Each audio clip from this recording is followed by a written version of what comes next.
die wil van God. Wanneer ons nadink oor die wil van God, het ons ook 'n bepaalde begrip of 'n verstaan van God nodig.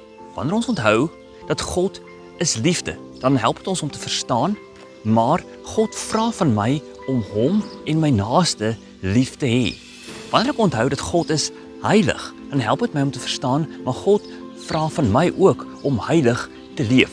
Nou, is die begrip heilig iets wat maar net in die Ou Testament sigbaar is en niks sê vir gelowiges wat in die Nuwe Testament leef nie, glad nie.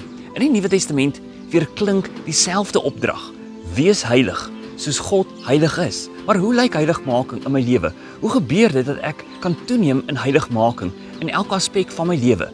In ons reis so ver, het ons gehoor, God se wil is nie vir ons onverstaanbaar nie, want ons leer ken dit in Jesus.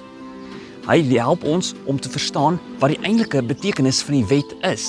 En dan leef ons volgens sy wil aan die hand van 3 merkers, naamlik, hê lief, leef heilig en maak disippels. Sien jou hierdie Sondag by Koringberg.